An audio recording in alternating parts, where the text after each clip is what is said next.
Hello, hi. കുരുമുളക് നടുന്നതുമായി ബന്ധപ്പെട്ട കാര്യം നിങ്ങളുമായി ഷെയർ ചെയ്യാനാണ് ഞാനിന്ന് നിങ്ങളുടെ മുന്നിൽ വന്നിരിക്കുന്നത്. അപ്പോൾ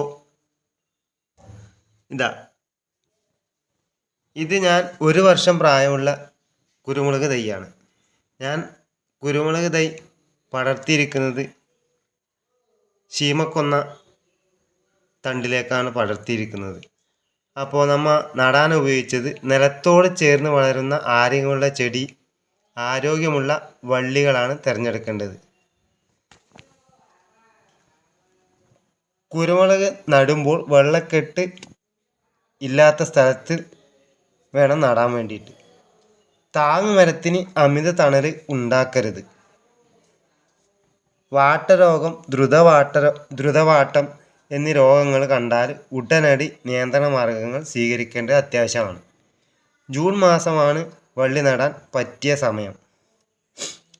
പിന്നെ ഇത് പടർന്നു കഴിഞ്ഞാൽ ഇതുപോലുള്ള വേരുകൾ നമ്മൾ താങ്ങുമരത്തിന് മുട്ടിച്ചുകൊണ്ട് കയറ് കൊണ്ട് കെട്ടേണ്ടത് അത്യാവശ്യമാണ്.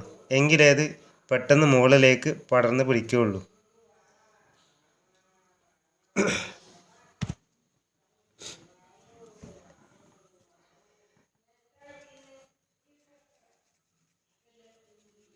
രണ്ടോ മൂന്നോ വർഷം പ്രായമുള്ള ആരോഗ്യമുള്ള വള്ളിയിൽ നിന്ന് മാത്രം തണ്ടെടുക്കാൻ ശ്രദ്ധിക്കുക. തണ്ട് 2 ചാൺ നീളത്തിൽ മുറിച്ച് നല്ല വേരുകളുള്ളത് തന്നെ തിരഞ്ഞെടുക്കുകയും വേണം. കിളച്ച് മണ്ണ് ഇളക്കിയിട്ട് വേണം നടാൻ വേണ്ടിയിട്ട്. ഓരോ കമ്പിനും 1-2 ഇലകൾ ബാക്കി വെച്ചേക്കണം. പിന്നെ ഇതുപോലുള്ള ഞേലം വള്ളികൾ മുറിച്ച് മാറ്റേണ്ടതും അത്യാവശ്യമാണ്. പിന്നെ നടുന്നതിന് വേണ്ടി നമ്മ ഇതുപോലുള്ള മാർഗങ്ങളും ഉപയോഗിച്ച് വരുന്നു. അതായത് നിലത്ത് പടർന്നു പോകുന്ന കുരുമുളക് വള്ളി ഇതുപോലെ ഞാനിപ്പോൾ സിമ്പിളായിട്ട് ചെയ്തതാണ്. ചകിരിയിൽ കുറച്ച് മണ്ണ് വെച്ച് അതിൽ കുരുമുളകിൻ്റെ വേര് മുട്ടത്തക്ക വിധം അതിൻ്റെ മുകളിൽ വേറൊരു ചകിരി വെച്ച് കെട്ടിയിട്ട് അതവിടെ വെച്ച് കഴിഞ്ഞാൽ മഴ ഏകദേശം മാറുന്നതിന് മുൻപേ ആയിട്ട് തന്നെ വേരുകൾ പിടിച്ചിട്ടുണ്ടാവും.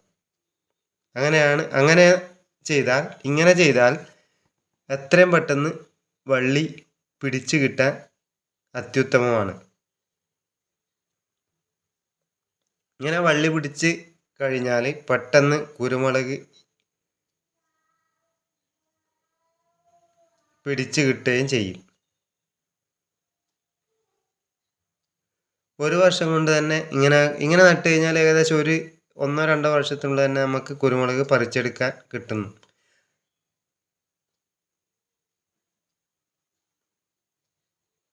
അപ്പോൾ ഇതുപോലെ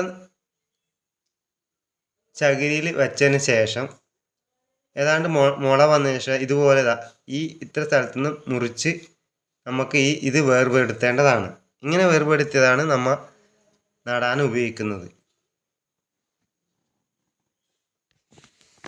ഗ്രോ ബാഗ് വേണമെന്ന് യാതൊരു നിർബന്ധവുമില്ല. ഇതുപോലെ ചകിരിയിൽ നമുക്ക് വേര് പിടിപ്പിച്ചെടുക്കാതാണ്. അപ്പോൾ വീഡിയോ ഇഷ്ടപ്പെട്ടാൽ ലൈക്ക് ചെയ്യുക, ഷെയർ ചെയ്യുക, കമൻറ്റ് ചെയ്യുക, കൂടാതെ സബ്സ്ക്രൈബും ചെയ്യുക. അപ്പോൾ ഓക്കെ, താങ്ക് യു.